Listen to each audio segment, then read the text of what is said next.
Hi, everybody. It's Monday, and welcome to the Monday edition of Moohead Radio. I'm your host, a big and furry bovine. Joining me on the panel, Brian and the Derek Frisbee of DF Sports.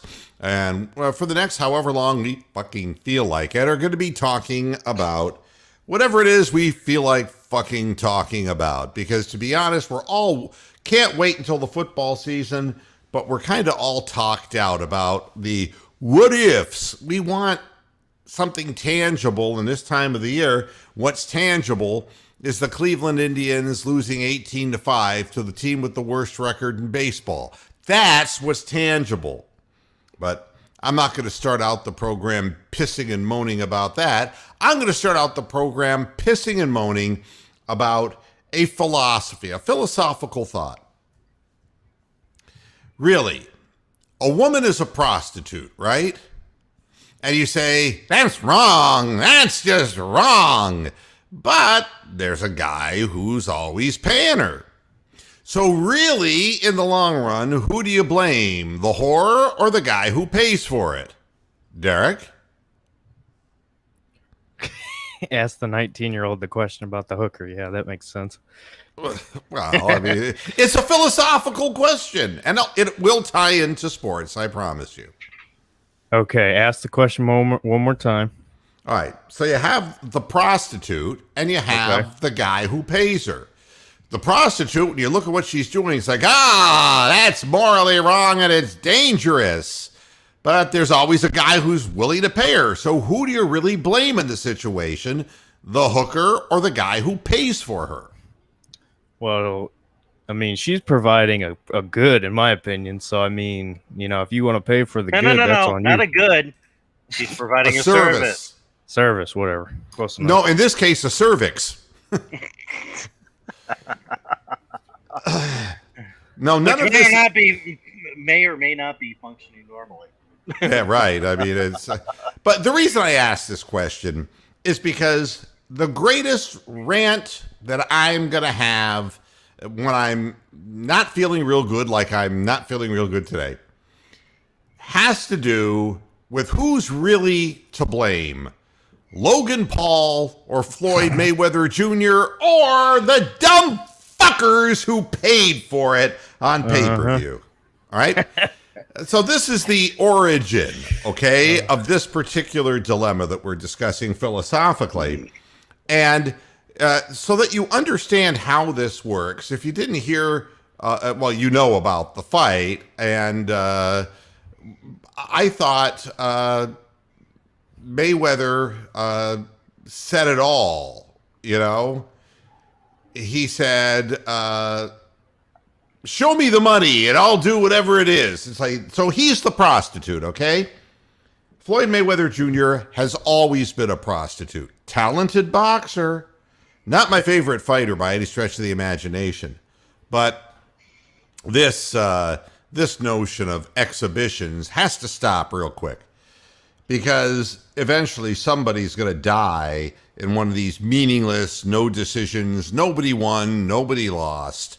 And everybody who paid their money was just like the guy who pays the hooker and then complains about the service that he got after the fact. But there isn't a good guy in the story. You have the Instagram guy who's trying to build up his 2.7 million followers, who can't fight a lick, but is 50 pounds heavier than the man he's fighting. Yeah, Floyd Mayweather Jr. at 44 years of age, who's the first one to admit that he would never have a real fight ever again sanctioned. That's what I mean by real, sanctioned by a sanctioning body. And then you realize it wasn't a fight at all. Do you realize that Mayweather, they said, would have won the fight basically by 3 points? That's what professional scorers said. 8 rounds, and Mayweather landed 43 punches. He landed just barely 5 punches per round against a social media streamer. But you know what the worst part is? And it's the same thing with the Conor fight, too. He could have and should have knocked Logan out. And actually, there was a point, I think a few points, where he pretty much did, and they kind of hugged, and he's like, stay alive here. And It's the same thing with Conor. He could have knocked Conor out, too. That's exactly right. They do these things on purpose. And I agree with you. It's no different than WWE, except for WWE, you get the character that you get to boo and you get to hate on. And if you're really lucky, you get to see a guy fall out of a gigantic cherry picker to his death when he rams his chest against the turnbuckle and dies in the middle of the ring at WrestleMania. And they, I paid for that. I got my money's worth on that one. Just wait till they have him fight Jake. That's what's coming next. Well, I mean, I don't care. I mean, the thing is, what they have officially done, and this is where I blame Floyd Mayweather in this whole thing. He has besmirched the sport that made him what he is. And he has hoarded out to such a degree that it's not even, this is not boxing. And the fact is that by the 6th round, Logan Paul was exhausted. All right.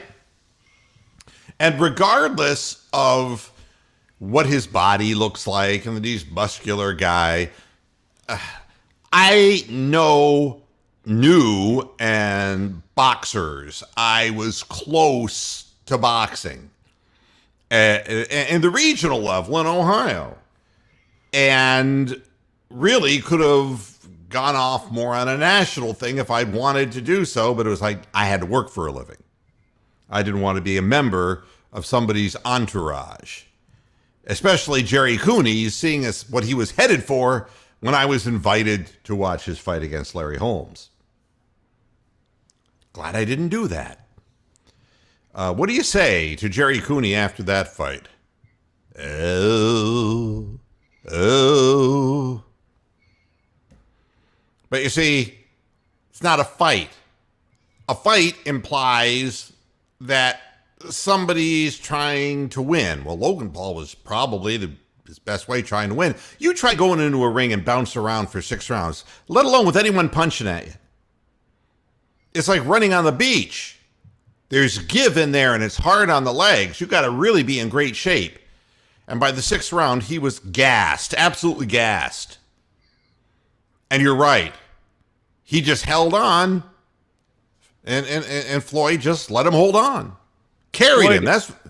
It seemed like Floyd was just playing with him, because at the beginning, they get in the ring, and it's like, oh, my gosh. Like, obviously, Logan wasn't going to win, but the size difference was pretty significant. And he had him in every category except experience. And then the fight starts, and it's like, Floyd's just playing with him. Yeah. Playing with him. Hugging, and then you get a few shots in, and then you hug again, and it's pulling his punches too. There was nothing thrown with bad intentions. No, I'll say it. There was nothing thrown in that ring with bad intentions. I mean, that's nobody was really trying to hurt anybody. And when it was apparent, and I've seen guys. I mean, Muhammad Ali fought an exhibition against Lyle Alzado, and you're saying, "Are you on dope, Mr. Movehead?" And it's like, no, it really happened, really did. And you can go to YouTube and watch it. Yeah, I'm sure Lyle actually got mad at some point and actually really tried to hurt him. Well, you see, the thing with Alzado is that he had an amateur boxing history. And so he also had a fucking steroid history. That's why he was such a wild man. Well, in the first round of the exhibition, Ali hit him with a short right hand, and literally Alzado was going to crater. And Ali, after the fight, said, I didn't realize, it's like you don't take a shot to your chin. You can be a football player and have a glass jaw because it doesn't come into play. You're wearing a fucking helmet. Yeah, he got nailed with a one punch, and Ali held him up for the rest of the fight. And nobody wants to humiliate a person who is contributing to making millions of dollars, okay? And Floyd, who is, knows how to service the client, The biggest whore of all. He knows how to satisfy whoever's paying. And especially the guy in the ring with him who's made it all possible and brought his 2.7 million people to the dance and gotten them all ramped up to buy the pay-per-view and then to end up watching Floyd carry him for 8 rounds. And so now Logan Paul's 0-2, but he's pointing to the skies like he's God's gift to the world. I went the distance with Floyd Mayweather Jr., you know. Yeah, and his brother was on Twitter tweeting about how he won the fight. So that shows the brains in the family. But no, it had to be around on Moohead Radio. People would know who Jim Terry was. A shuckster is a shyster, is P.T. Barnum, is, he was still on his feet at the end of the fight, so he won. And it was like, just like Rocky and Rocky won. I didn't get the decision this time, But it's like I said, it's not like he fought his way into staying on his feet. Floyd kept him on his feet on purpose. Yes, so you can't celebrate that. I'm sorry. Well, what do you accomplish really if he turns around and just knocks the stiff out cold? Then they had a deal up front. Logan Paul says, I'm going to get my people all ramped up and they'll buy this damn thing. And Floyd says, yeah, we'll hate each other just like they do in the WWE, and we'll get everybody all ramped up. But come push to shove between the two men, it's like, no, we're not going to haul off the nail. If one accidentally hurts the other, back off.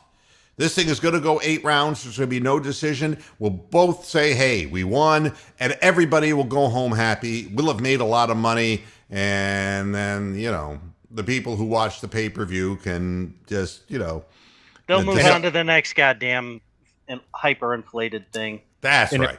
It props Logan up, too, because now, even though we know the truth here about what happened, they can still say, well, Logan Paul is going to go on and face somebody else, and then they're going to prop him up and say, well, he lasted with Floyd Mayweather, and try to make that big thing. He just lost to KSI, who's another YouTube influencer turned boxer who's way, way better. But it's like, if you can't even beat him, you expect people to believe that he can actually hang with Floyd when he can't hang with another YouTuber? Enough people. I think there's a certain Lions and Christians thing going on, just to see if Logan Paul got concussed and died in the middle of the ring. I mean, there's always the morbid fascination angle of these things, which... Hey, let's bury the gladiator up to his neck and then unleash the lions and see what happens. Well, then the gladiator bites the balls off the lion.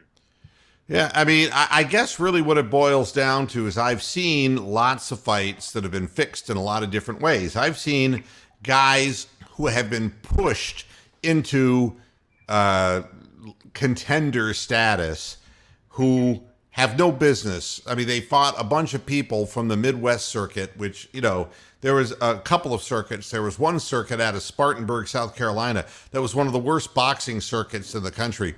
And the guy who would be the best guy in that circuit would be undefeated with a 21-0 record with 17 knockouts. And they would put him into a fight with a real honest-to-God young contender. And that 21-0 guy gets knocked out in this first or second round of the fight. And that's it. You'll never hear the guy from Spartanburg ever again.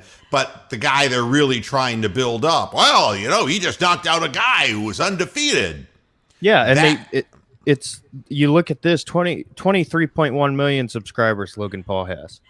If they can get half of that or even a quarter of that to say, oh, man, Logan, I love this guy. I'm a fan of him. I'm going to go watch his fights. What does that do for your sport?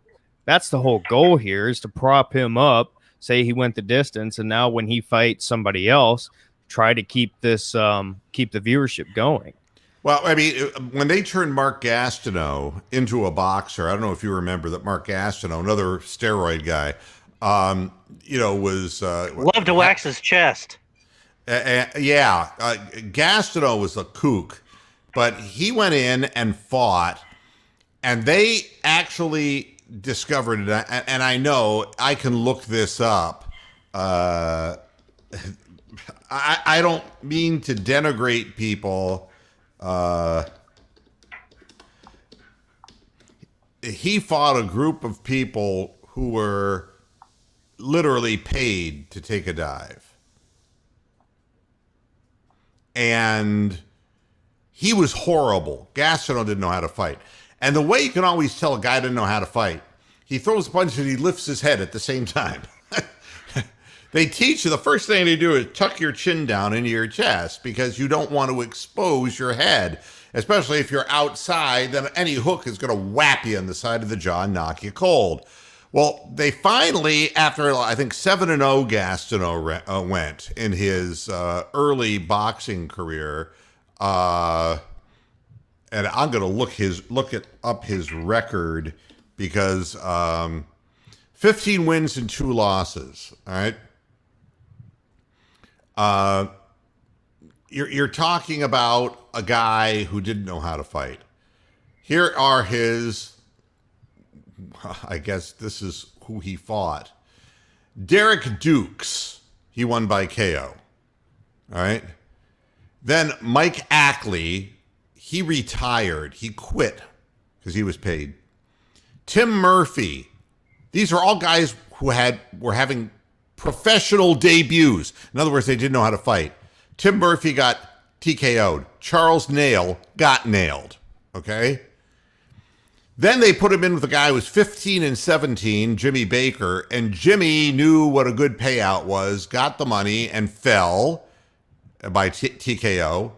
Then he had a rematch with the same Jimmy Baker, and the same thing happened because Jimmy needed more money.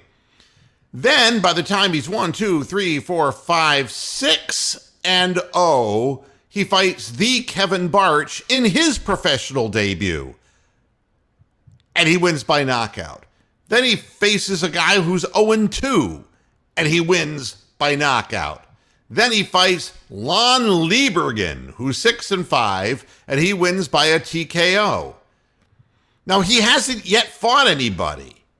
Then he fought Randy Davis, and he won by KO. And then he fought Rick Horde, and he won by TKO. Rick Horde was 1 and 5. Then, after all of these fights, he fights Gary Shull in his professional debut, and he wins by TKO. Then Tim Anderson, which was the worst of the bunch. Tim Anderson was a journeyman with a 27 and 15 record, and Gastineau won by KO. Then he fought a guy named Samson, who didn't even have a first name, and it was his pro debut, and he wins by knockout. Then he fights Terry Miller, who was 0 10. Can you believe this? Wins by TKO.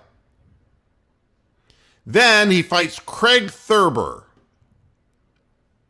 out of Topeka, Kansas, in his pro debut, and it's a no decision. What happened in that fight? God only knows. And then his career was over. Nobody took him seriously. And the reason is because they did an investigation and found that all these people were paid. So he wanted to come out of retirement in 1996, and he chose, do you remember Alonzo Highsmith? The football player? Yeah, he was in the Browns front office. Yeah, Alonzo Highsmith, who had a record. He used to have this little laser. No, that was the O-line coach. But he used to come up onto the side of the fishbowl when the guys would be on the live broadcast and start beating on the window. Alonzo Highsmith was serious about boxing. At that point, he walked into the ring against Gastineau with a 15-0-1 record. 1 draw, 15 wins, no losses. And undefeated still, Mark Gastineau. Gastineau got knocked out. And I saw the fight on television, and it was like, you got to be kidding me. It was embarrassing. I mean, doesn't know how to fight. Logan Paul doesn't know how to fight. It's just that simple. I think we need to fucking punt a bunch of these assholes. Yeah. The chat's being overrun by some butt fucks. Oh, really? I like that. Banned by your man. Okay, thank you. So there you have it. That's what bothers me about it. Sports is already tarnished enough, and boxing especially, it didn't need this. All right. So you want to talk about what else happened this past weekend? Well, go ahead. You tell you. We can talk about anything you want to talk about. Before Go before ahead, you start, Browns news. Newsom, our first round draft pick, fired his agent and is waiting to sign with a new agent. And I believe he's the last draft pick to not be signed. And which pick is this? Which guy? Newsom, a first rounder. Really? From Northwestern. Northwestern, yeah. And I heard. Go ahead, Brian. No, I was just flipping it back to you so that you could talk about Julio. Well, I was going to say first on Newsom. I heard. I can't remember who it was from. It was some podcast I listened to. They're saying out of camp, Newsom's looking really, really good. So it makes me wonder long term with Ward if Newsom can develop into a lockdown number one, like they're saying he's looking like. Because you remember when Ward came into camp, he just looked different. That's allegedly what Newsom looks like, but it's really early. But I think that could be something long term. But yeah, with Julio, I wanted to ask you, it doesn't make sense to me why, when all it took was a second round pick and change, why did a team like now they wouldn't trade in the NFC probably, so that's probably why, but I'm thinking like the 49ers, if they got Julio, I think that's an instant Super Bowl team. The Colts, teams like this, why did these GMs hold on to these picks, these second round picks, when you can go out and you can get a Julio Jones who can give you 2 to 3 years of top level wide receiver play? It doesn't make sense to me. And I know, and now the thing is, well, the Titans are going to be a much greater threat for the Browns' ability to make the postseason, and no doubt it helps them. But you know something? Like you said it absolutely right. 2 to 3 years of goodness left in him. He's what, 32 now? Yes. Yeah. So I mean, if everything goes well health-wise, he's got 2 or 3 good years left in him. Yeah, AJ Brown was trying to take credit for this signing, so I was trolling him saying that Methuselah was still available. If they were going to start signing Olding Presty, they might as well go full board. Look, I'm not criticizing the Titans for taking a shot at this guy. He's a fine football player. But the bottom line is this. If you're all worried and saying, oh, man, the Browns, now they got more competition to get into the playoffs, and this is going to make their team and the Titans a much more whole and complete team, that's why you use your draft picks and your free agency on past defenders. That's why you brought in cornerbacks and safeties, is so that a 32, 33-year-old guy ain't going to beat your ass up and down the field. With what we had last year, I'd be worried. But you know something? The Browns did something that was smart, and you play for the future. A team like, I don't know, so we're going to be worried now about Tannehill because he has a deep weapon. That's all well and good. But they still have a coach who preaches nothing but defense. Go ahead. Yeah, I was just about to ask you, because I think when I saw this move, my head instantly went to, okay, Tannehill's on a time limit here, because as great as his numbers have been, and that's what everybody points to, I don't think that when it comes to on the field, like, I don't think he's got the arm talent necessarily that they're going to need to be a prolific passing offense. And I know they're still going to want to run the ball a lot and do the play action similar to us. I think we're going to pass a lot more. But I think if this next season, Ryan Tannehill struggles and their passing game struggles a little bit, I could see them pulling the trigger on him and getting a different quarterback. Because you're betting on Julio Jones, like I said, for the next 2 to 3 years. So if you don't have a guy at your quarterback position that can't get him the ball, because you're going to have – Derrick Henry's obviously going to take the load here, but you don't trade for Julio if you're not going to use him. So that's my worry. It's a luxury. And, it's the same thing that we always get with the Bengals in the draft. the Bengals always going after a wide receiver, right?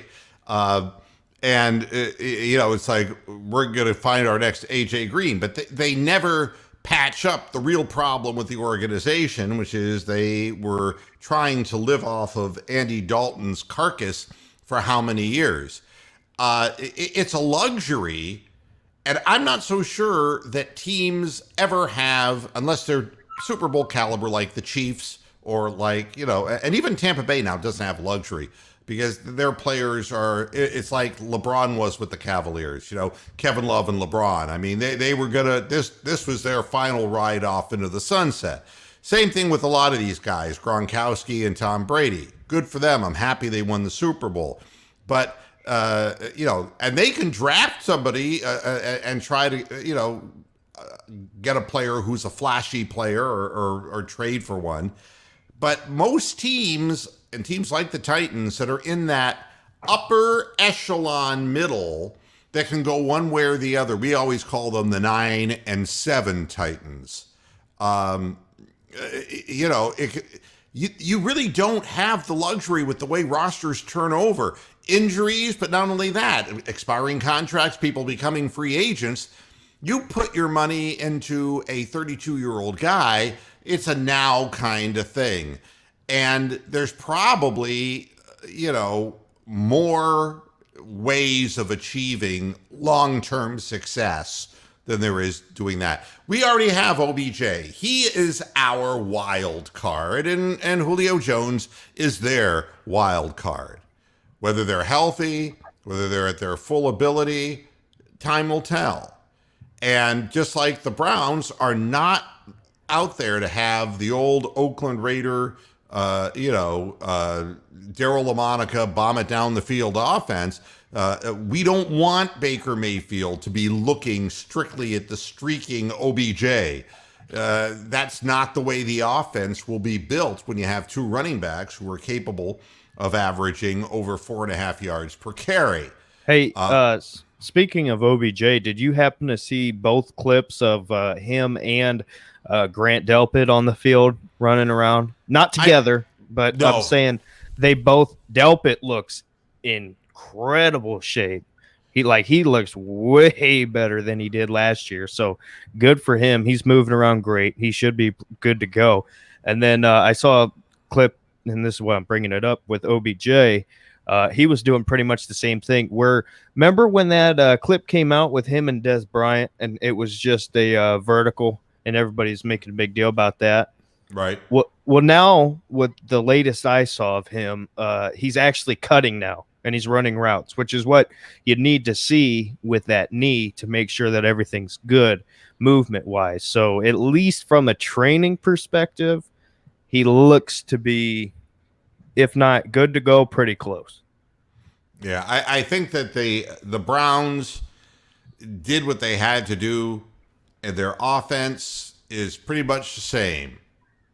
And they didn't upgrade with Anthony Schwartz. They didn't really upgrade. And I see now that they're putting the UCLA running back. Demetric Felton. Yeah, right. At wide receiver, at running back, and all over the place. So he's going to be their Swiss Army knife. He's going to be faster version of Duke Johnson. Right, and a more durable option as a running back. I would say maybe Dontrell Hilliard with speed. He'll probably have more. He'll probably have more returning responsibilities as well. And he looks smooth running routes. If you see any of the clips of him actually out there lined up as a receiver, it looks pretty natural for him.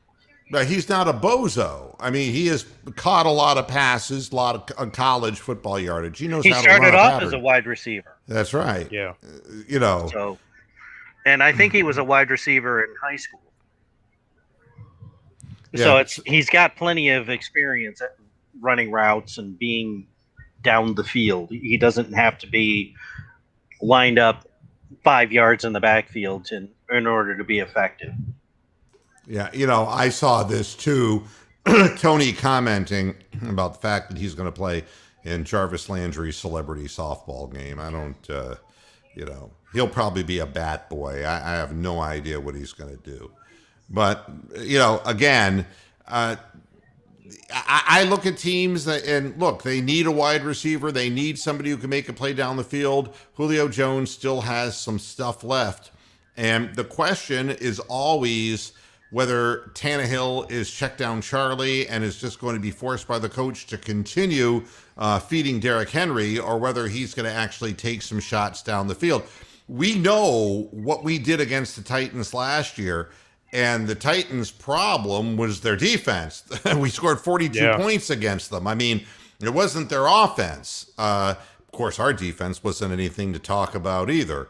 But still, does that really make them the kind of better team that they need to be?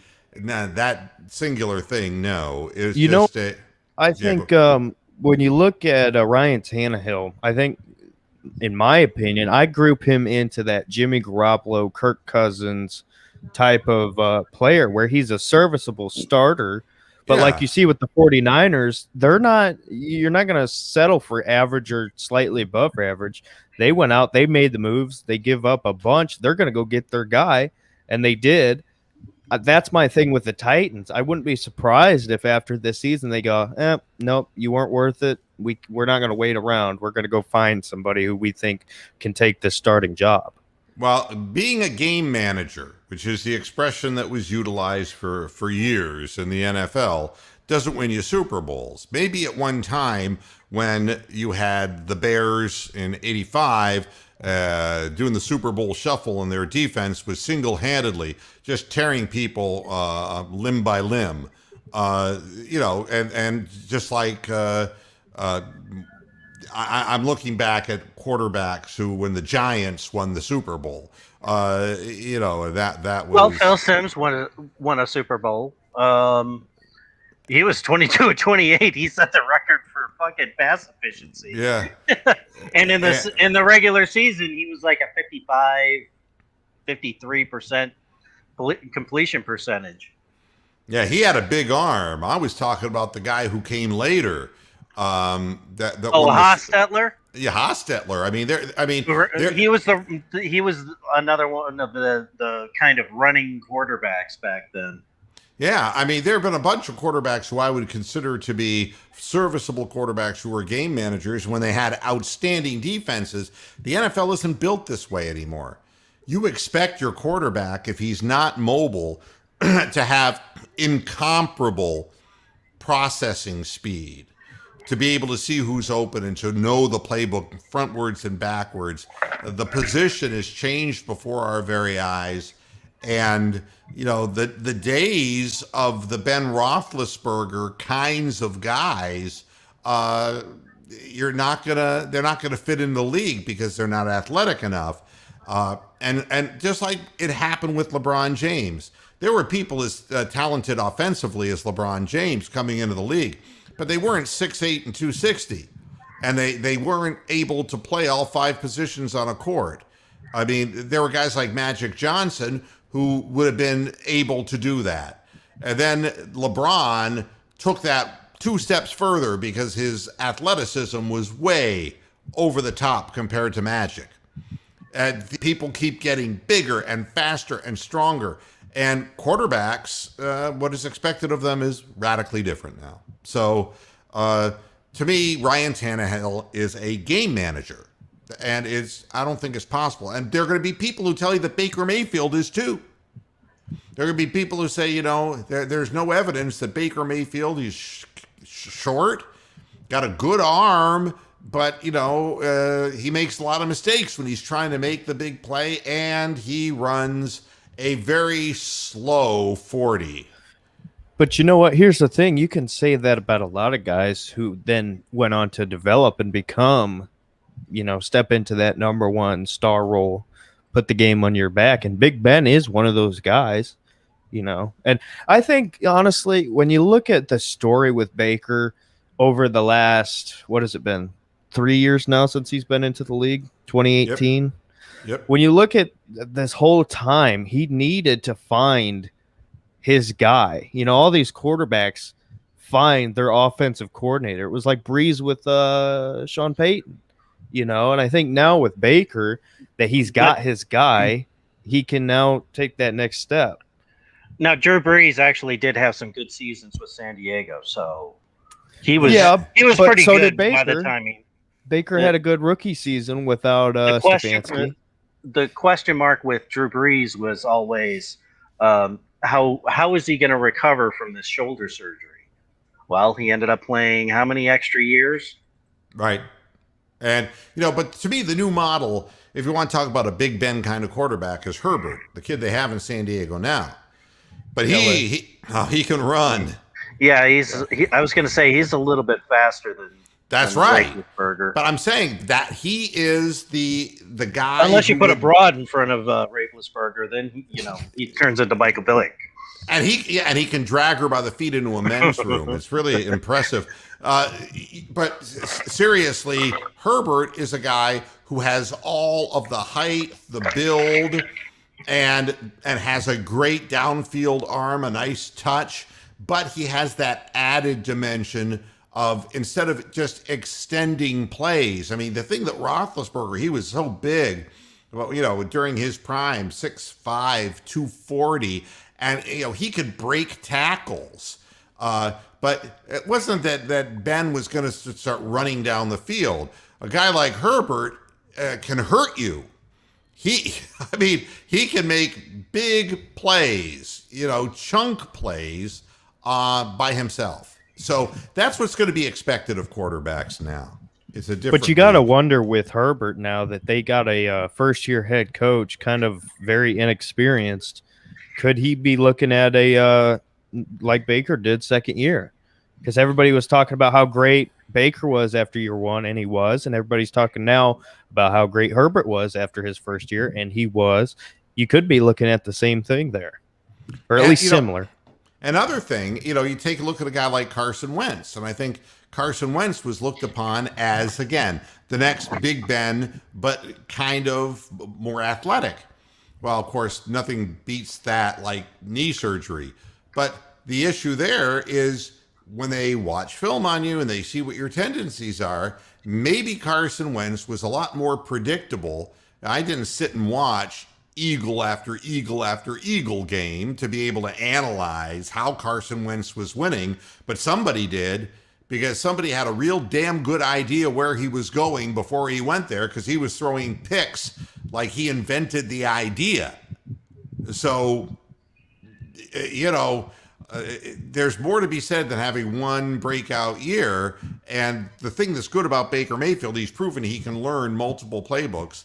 But the same thing happened with Nick Foles in Philadelphia. He had that year where he was like 26 touchdowns and 4 interceptions or something, and then the next year, he ballooned up to like 15, 16 interceptions, and then everybody's wondering, oh boy, did we really make a big mistake here? Yeah, I mean. And there are quarterbacks like Jim Plunkett who are looked upon as failures, and they land to the right place, and bingo. Steve Young would be another good example. You end up in the right situation, right in time for the West Coast offense. No West Coast offense, no Steve Young. You got to end up with the right fit. He was literally dying in Tampa. Absolutely. He was getting killed, and he was just as quick and elusive, but there was no scheme, there was no system, and there were no good players around him. But if you go back to his USFL stats, it was like, oh my God, he's setting the world on fire. Yeah, I mean, I don't know, when the USFL went out and started getting players, and we ended up having to promote Paul McDonald to the starting quarterback, which was the end of my favorite guy, Coach Sam Rutigliano. Brian Sipe. Did anybody really think that Brian Sipe could have been anything more than a journeyman quarterback if it weren't for Rutigliano's offensive scheme? I mean, do you really think that quarterback was really worth it going where to go to the New Jersey Generals? Is that where he went? Somewhere on the East Coast, yeah. And I look at it and say the system dictates, and what Steve Young needed was not to be Fran Tarkenton running for his life all the time. he needed to have always a safety valve. And in the West Coast offense, there was always a safety valve. And he was elusive enough to always get it to that man. And then on top of that, the weapons that he had at wide receiver. So, Well, and for a safety valve, they went out and drafted Brent Jones for him, who was always in the 80s for receptions for tight ends. Yeah, Hey, Moo, do you think heading into next season, because it seemed like all year last year until it hit a point where they started letting him off the leash, but now that Baker is in that kind of gunslinger mode like in 2018, do you think that Kevin Stefanski is going to give up play calling? Because it seemed like the reason why he called plays was to be so almost like over conservative with how they used Baker to not get him to overthink things. Do you think now that Baker's kind of comfortable with himself again and back into that, that right mentality, do you think they're going to open it up more? Well, the one thing I can tell you is I haven't seen Baker under any of the coaches that he's played for audibilize. You don't see it. You see it with Bernie Kosar all the time. Pissed Belichick off. You just audible out of a play. Some quarterbacks have the ability to just look at a lot, the way the field is laying out in front of them, and will check into a better play. There have been many occasions that we've seen in the last 3 years with Baker Mayfield, and Stefanski admitted this last year, that the play call was lousy. And, when we get into some of the questions of why in the hell would they try a reverse pitch in that situation, and it was like the play didn't work and we lost 5 yards and it screwed everything up, it ruined the drive, and the coach said it was a bad play call. Well, I mean, if you have a quarterback who could audibilize out of that, you may not have had that problem. Obviously, either there's something lacking in Baker that nobody feels confident with letting him audibilize at the line, or what you just said is the case, and you can't blame Stefanski. All the coaches fired by Jimmy Haslam and the people who have failed underneath his tutelage, if I'm going to die my own fucking way. I don't need help. So maybe he just did it his own way. We're going to find out, because at some point you would think that a quarterback that really, besides being very emotional, is considered a heady guy as far as being competitive, would be given that opportunity.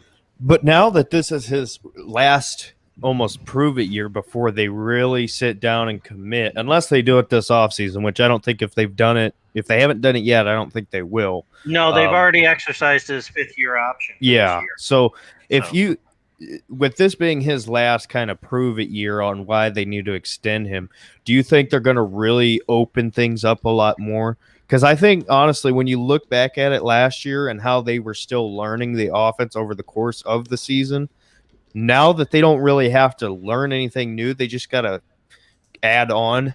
Do you think they're going to really get, or at least maybe not get the best, but at least try to get the best out of Baker by doing a few different things? You get what I'm trying to say there?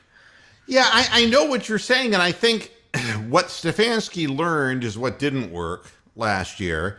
I think what he needs to figure out this year is how to get Hooper into things more and how to continue to move the chains and let the big play kind of naturally fall into our hands. When you see a long pass being thrown to DPJ and a simple stop and go, or a simple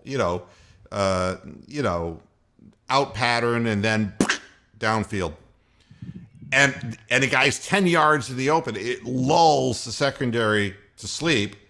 That's, I think, what you need to do with the Browns is to make them so efficient at what they do, getting first downs, keeping possession of the ball, that you have certain plays that are thrown into the mix.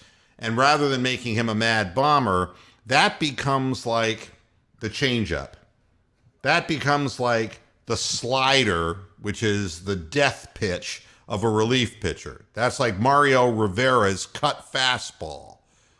But it's what happens in between the big plays that gets things done. I'm looking here at Steve Young's career, and it's really incredible. His first year with Tampa, 3 touchdowns, 8 interceptions. His second year, he played 14 games, 8 touchdowns, 13 interceptions. By the time he gets to San Francisco, he plays 8 games in his first year with San Francisco, 10 touchdowns, no interceptions. You start looking at the big years for him, which were 1991 on, and he's like 17, what I'm doing are TDs to interceptions, 17-8, 25-7, 29-16, 35-10, 20-11, 14-6, 19-6, 36-12. Those years, and you're looking at the percentage of completions that this guy had. It was insane. This guy was completing over 70% of his throws.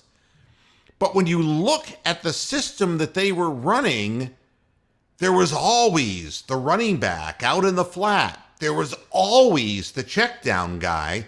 And it wasn't that Steve Young was a sack of shit in Tampa and became a football god in San Francisco. It's that the system was ideal. He could buy himself some time, but at the same time, he understood the system and he knew who to go to. And I think that's the whole plan with Baker. Last year was like, okay, this is the scheme. This is the system. Don't be moving your eyes around too much, because Make it simple is what you're saying.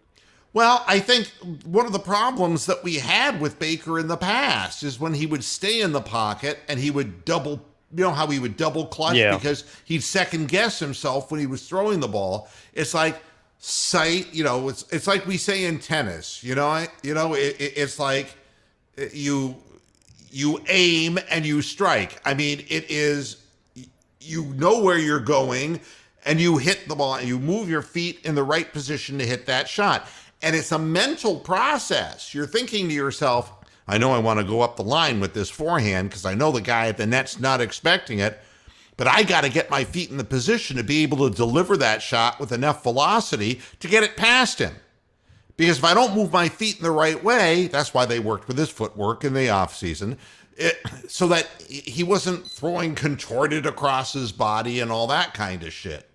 They absolutely, though, I don't care how much they work on other things, but the one thing they have got to do to change this next upcoming season, they got to attack downfield more. He's got the arm strength. He's one of the most accurate deep ball passers statistically in the league. They have got to find ways to get him to use that to his advantage, or use that to their advantage, rather. And the one thing that I see is, and what I really liked what they did was the rollouts and the boots, because from the pocket he still has a lot of passes deflected, and that can end up trouble. And getting him out, but this is the same way it was in the West Coast offense with Steve Young that we're talking about. Steve Young didn't just stand in the pocket; he roll out, and you could do all kinds of things with him, and he knew how to throw on the move. And the thing that we've seen about Baker did not lose accuracy when he's running out to his left and then turning and throwing across his body. That's not the mechanics he had problems with. That was his strength to begin with. The mechanics he was having, problems-wise, were in the pocket, looking over big men coming in on him and getting a little nervous with his feet and not stepping up into the pocket to throw the ball, but staying back. The ball would sail on him because he was back on his heels more instead of really coming forward and driving through with his feet. But that's what you just talked about with your rolling out and then throwing the opposite way. That is all arm strength. They have got to take advantage of that. And I don't mean to bring up Ohio State, but that's one thing that under Ryan Day that's very different with Urban Meyer. You can watch at least 3 Buckeye games. Just pick 3 random ones under Ryan Day. You're going to see that play whether if it's Justin Fields, whether if it's Dwayne Haskins, they're going to have a rollout one way, look back, throw the other way on a comeback. That's just what they do. And with Baker, he's got that arm strength. It's not like it's not every quarterback has that. They got to find ways to take advantage of that and use his strengths. Because that's why, honestly, that's why there's so many analysts out here who talk about how Baker's not talented and how he's not special. No, he is special. It's just it seems like they're, with limiting him, trying to help him out, they also got to at least give that up a little bit and say, okay, we're going to let you use the reason why you were the number one pick. You get what I'm trying to say there? Like they have to open it up. I didn't realize. I mean, and I watched, I don't watch a ton of college football.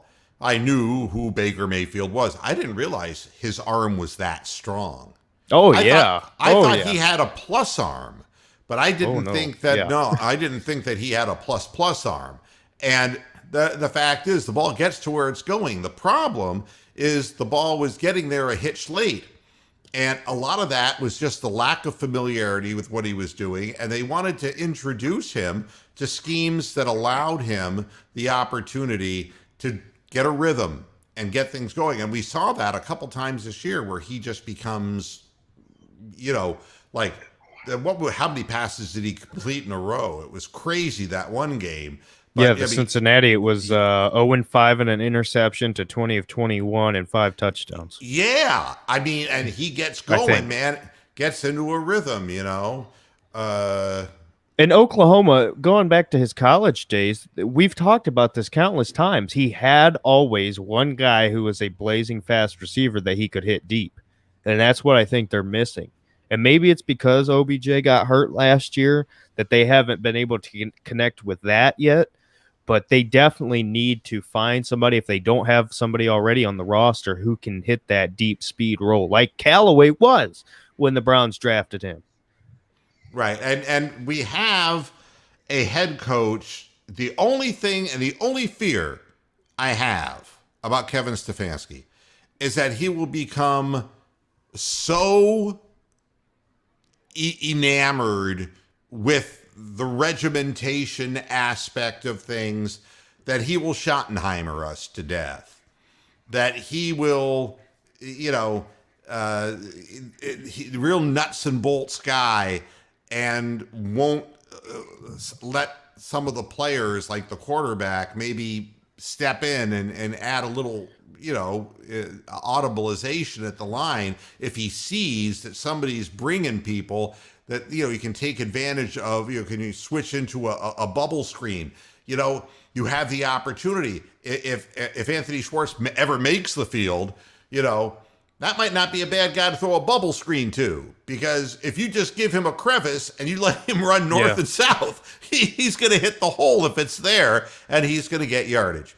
So, but do you think with and I don't mean to keep interrupting, but do you think with what we're talking about with Kevin Stefanski, and I agree with you there, but now that I think that Baker has earned their trust. You know what I'm saying? I think now they feel like they could trust him to do more things. Don't you think Kevin Stefanski has got to take a serious and hard look at giving up play calling? Because to me, I think last year that was the reason why he did keep play calling, was to try to keep him under wraps himself and keep him on that leash himself. So I think he's got to at least consider it. Because in that Steelers playoff game, when Alex Van Pelt was the one calling plays, they were doing different things. It wasn't like it was the same play action stuff, AVP stepped in and did a commendable job. And the fact that he had never had that opportunity, a lot of it has to do with who you are, an offensive quarterback or a coach, or as far as an offensive coordinator, or, who your head coach is. Head coaches notoriously don't want to give up things, because if a guy like Stefanski, made his reputation to get his job based on being a play caller and based on being an offensively minded, nuts and bolts X and O kind of guy, which would appeal to the Browns front office, do you just hand that over? it's so hard to find a good job in the NFL as a head coach. You don't want to give that up to somebody who's been in the league for as long as AVP has and had one game really until he finally won the second one that he had the opportunity to call plays. But I agree with you. It's a large weight. And if ever it's going to happen, it would happen this coming year simply because the nuts and bolts are in place. And it was the greatest. Yeah, it was the greatest single problem with Freddie Kitchens. Freddie Kitchens, I mean, he just didn't have any X and O capacity whatsoever. But that's a nice way of putting it. Yeah. But he did have the sense to understand, which plays in the previous playbook might have a better chance what they executed better.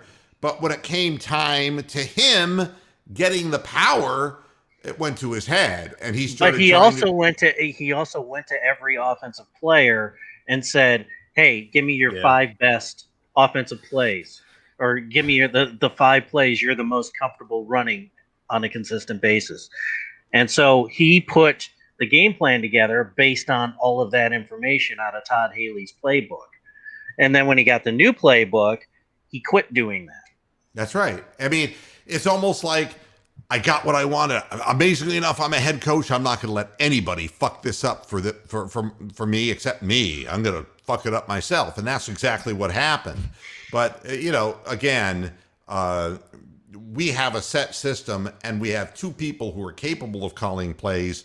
And honestly, there were a number of mistakes that Stefanski made last year. They didn't kill us, but they were real head scratchers that we talked about in the post-game shows throughout last season. It's like, why in the world would you call that play in that situation? And after the game, he would step up to the podium, in essence, and he would say, that was just a bad call, but I got to get better. And it's like, either that or you got to find somebody who can do better one way or the other. Because one bad call in a situation where you're in the playoffs, that can change the entire season and end it real quick. But don't you think that 2019 season, second year of Baker, don't you think in essence that was the best thing to happen to him? Because in the grand scheme of things, it checked him up mentally, because he didn't have that, he got humbled, number one. And then his body, he focused on his body because he was in such bad shape. And it forced him to really focus on the little things and the details and get back to the basics. And now I think that's what got him to this point, was realizing he hit rock bottom and jumped back up. I tell a story. I was 27 years old, and I took a general manager's position. I was the youngest radio station general manager in America in Jackson, Tennessee. And I was really full of vim and vigor, let me tell you. And I went to a market in Jackson, Tennessee that it was difficult as hell. And that station was losing money as fast as they could print it. And I got them to break even, but I couldn't get them on any further than that. And I realized that the ownership of the stations, they had fired so many people before that if I didn't get my ass out of there, I was going to be the next one. But it was a great wake-up call, because when you're 27, it's like, oh, I'm the youngest general manager in America. It can get into your head. It's like, hey, everything I touch turns to gold. I got the Midas touch. And then you realize there are some situations that are no-win. That's totally unwinnable. And when you get a situation like that, and that's what happened to Baker, a situation where everything was askew, and he realized his own shortcomings, he became more accepting of the coaching that Stefanski and AVP were going to give him. If somebody had come to him 2 years earlier and said, we're going to mess with your footwork, no. Yeah. I'm a goddamn Heisman Trophy winner. No. You see, you have a season like that, though, and you become better by losing. And you don't make the same mistakes. Now I think Kevin Stefanski has really earned, or how do I rephrase that? Let me think. Okay. Baker Mayfield, or wait a minute. Hold on. No, I had that right the first time. I'm an idiot. Kevin Stefanski has really earned Baker's respect, because not only has Baker seen what it's like to fail so heavy because he's been through so many coaches, but not only did them, breaking things down with him, going back to the basics, help him, but he's seen that it's worked. He can literally see, okay, clearly what they did helped me. And now for the future, he's not going to be boneheaded. And when they say, hey, Bake, come here, we need to work on this, he's going to be open to that. He's not going to have that on the Heisman Trophy winner, like you said. He's going to be open to it because he knows that it's worked. Yeah, I mean, and I'll finish up the show this way because I got to get running. Ty Lue, when he had Kevin Love and LeBron James, and had veterans who understood, he had Channing Frye, and he had Richard Jefferson, and he had a group of people who really knew what you had to do to get prepared to play. And once it all went away and he had the opportunity to coach young players where his voice was not being listened to or heard, if you don't have the attention of your pupil, you've lost right off the bat. And sometimes it takes a little bit of fate interceding, in the case of Baker Mayfield, going through Freddie Kitchens, to realize that he can get better. There are things that he can do to get better. And now you reward him by giving him an opportunity to do more of those things. So confidence grows on both sides of the fence, and I think it's a good place to be. I got to get out of here because my back is screaming at me right now, and I'm listening. But I appreciate Derek and Brian. Always, you guys, top of my list. Just appreciate your participation in these programs because it's a long off season. I didn't even mention the Indians. I won't. And we'll continue talking our way right up to the season, right up to the as we get into the preseason and all of it. We will be here like we have now for God knows how many years it's been. Like the song goes, Auf Wiedersehen, good night. I'm not going to sing that. That was exceedingly gay. All right, everybody. Thanks a lot for tuning into this edition of Boohead Radio. Back again on Friday, and we'll have more to talk to you about. Until next time, hasta la vista, Pastor Heads. We'll come up with new show tunes to butcher. Good night. Bye-bye. Thanks for